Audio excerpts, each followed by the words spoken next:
ရှင်းမှာဆိုရင်တော့650နဲ့လွင့်နေတာပေါ့နော်လူလည်းတော့မသိဘူးထိုင်းပဲထင်တယ်ခေါ်တော့လေးလုံးတို့ဆိုတော့အရန်နားထောင်တော့ကောင်းပါတော့တန်နေ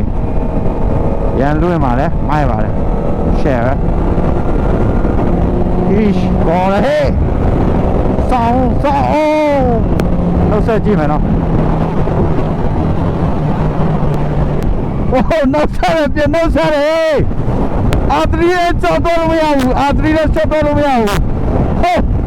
ပြန်နောက်ဆက်ရကြမိုက်တယ်ဟေးအာ3ပေါ့နော်အာ3ကလည်းသူ့နေရာနဲ့သူရှိတယ်ပေါ့နော်အဲ့လေဟောငါအခုဆိုရင်တော့ပျော်သွားပါပြီနော်အာ3နဲ့ပြန်နောက်ဆက်လို့အရင်ပျော်သွားပါပြီ650ကိုကြီးကထိုင်းပဲဖြစ်မှာပေါ့နော်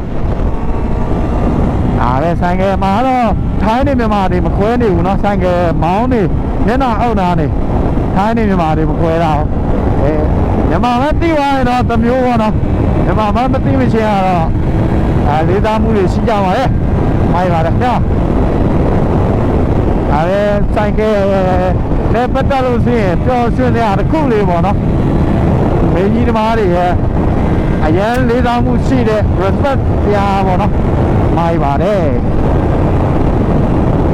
โอ้อาทิลက်ကင်နည်းနည်းလေးသတိထားရတော့เนาะဘာကြောက်လဲဆိုရင်ဟိုနေပေါ့နော်ဟိုဘက်အထက်ဒီဘက်အဝင်နဲ့လက်ကင်က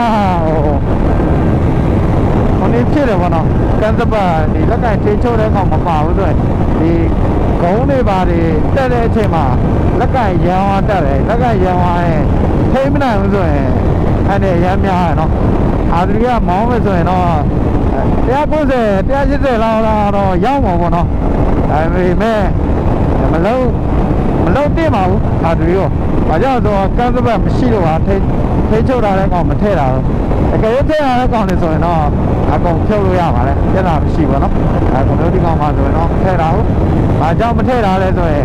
ခွေးမမောင်းဖို့မထည့်တာလားဖြစ်ပါတယ်အမှန်တကယ်တော့ဆွဲလို့ရက်တက်တယ်နော်ကွာအာဘီယန်9000မှာပဲရှိနေတယ်အာဘီယန်9000တတာမှာတော့140ဝန်းကျင်ဆိုရင်တော့1000ကျော်အောင်ပဲဆိုရင်တော့သူ့ရဲ့ top speed ရလဲ short တွက်လို့မရနေပါဘူးခင်ဗျအဲ့ဒီနေထားပါတော့မိုက်တယ်အဲ့ဒီအနေကင်းမို့လားအဓိကပေါ့နော်ဆိုင်ကမောင်းတဲ့ကြီးကိုအားလုံးအနေကင်းအောင်မောင်းပါအသက်နိုင်သော speed ကိုထိန်းနဲ့ပေါ့နော်ကိုနိုင်တော့လေးပဲချုပ်ပါလို့